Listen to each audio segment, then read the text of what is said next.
بسم الله الرحمن الرحيم. الحمد لله حمد الشاكرين، وافضل الصلوات واتم التسليم على سيدنا محمد وعلى اله وصحبه اجمعين. اما بعد فاعوذ بالله من الشيطان الرجيم. بسم الله الرحمن الرحيم. قال الله عز وجل: اعوذ بالله من الشيطان الرجيم. بسم الله الرحمن الرحيم. إن الله وملائكته يصلون على النبي يا أيها الذين آمنوا صلوا عليه وسلموا تسليما. الصلاة والسلام عليك سيدي يا رسول الله وعلى آلك وأصحابك سيدي يا حبيب الله. الصلاة والسلام عليك سيدي يا نبي الله وعلى آلك وأصحابك سيدي يا رحمة للعالمين. Respectable listeners, honorable mashayikh, muftaz, wa ulama, Assalamu alaikum wa rahmatullahi ta'ala wa barakatuh. First and foremost, all praise is due to Allah, Lord of all the worlds, our Creator, our Sustainer, the Almighty, the All-Powerful. And afterwards we send infinite durood and salawat upon the best of creation, the light of creation, the purpose of creation and the pride of creation, our Master Sayyiduna Muhammadur Rasulullah sallallahu ta'ala alayhi wa sallam awwabna fidah. In this short time, I want to touch upon a couple of things.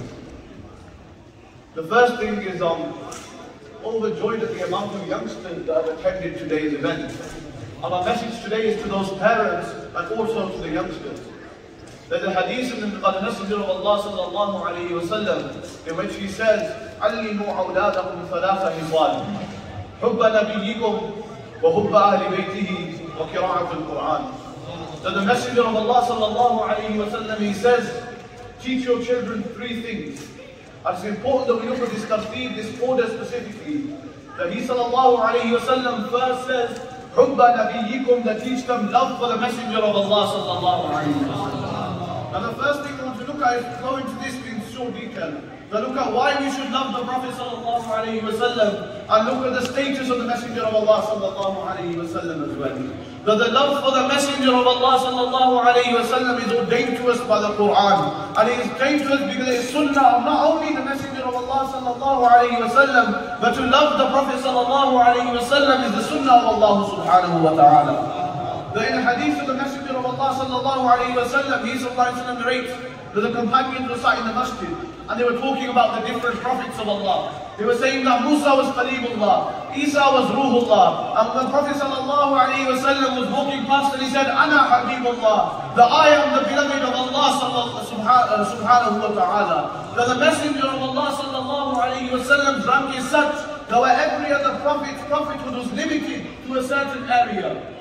Where every prophethood was limited to a certain area, Allah subhanahu wa ta'ala says, وَمَا أَرْسَلْنَاكَ إِلَّا رَحْمَةً لِلْعَالَمِينَ. That wherever I am Rabbul Alameen, that wherever my Lordship spreads to, be it on this earth or outside of this earth, be it in this realm or outside of this realm, only there and then you are also Rahmatan lil Alameen. That you are also the prophet of that area. And what else is the status? Because there are some people that say that he was like me or you. And I say to those people that say that he bled in Uhud as well, to those people that say he was on this dunya as well, that he did fardah from this dunya as well, that he ate, that he slept.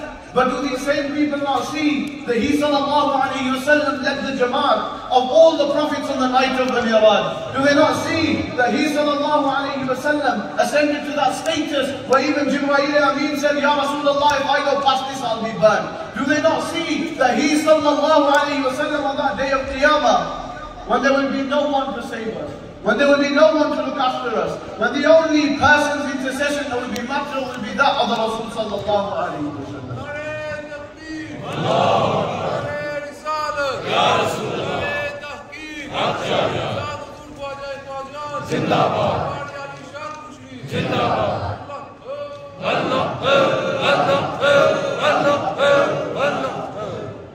Now how did the companions love the Prophet sallallahu alaihi wasallam? There's 2 points, this and then the Ahlul Bayt, and then I'm done. I don't want to take up too much of your time, because I also want to come over with practice.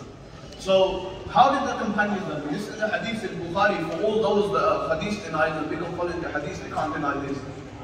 That say that Umar bin Mas'ud at the time of the conquest of Makkah, he comes to the camp of the Messenger of Allah sallallahu alayhi wa sallam, and he begins to observe what he's seeing. And what does he say? He says, Hey Qawmin, he says, oh people, والله إن رأيت ملكا قط يعظمه أصحاب محمد محمدا والله إن رأيت. The hadith is slipped out of my head, but what's the mafhum of the hadith? That he says, by Allah, I've been to the darbars and the palaces of the Persian Empire, of the Roman Empire. But when I went to the darbar of Rasulullah sallallahu alayhi wa sallam, when I saw the station of Rasulullah sallallahu alayhi wa sallam, he said, by Allah, I've never seen anyone look after and honor their leader the way the companions of the Messenger of Allah sallallahu alayhi wa sallam look after the Prophet sallallahu alayhi wa sallam. Then continue.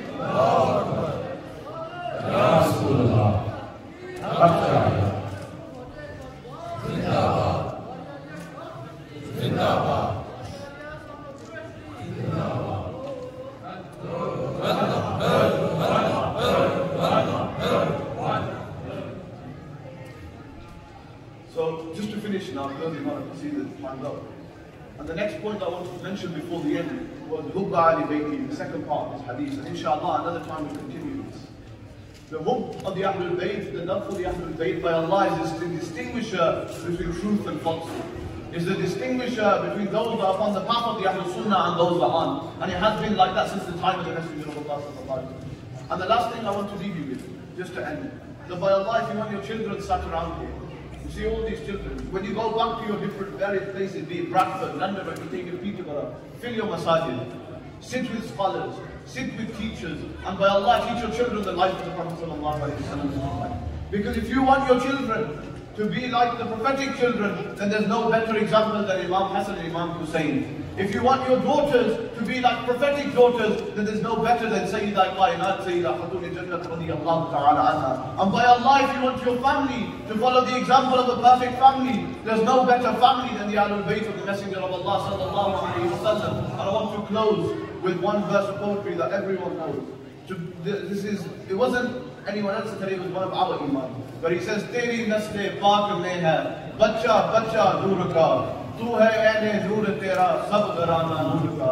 And any mistakes I made with this, I ask for you to forgive me. Any good that came out of the speech from Allah subhanahu wa ta'ala. Wa aqulu qawli hadha wa astaghfirullah li wa lakum wa ma alayna illa al-balagh.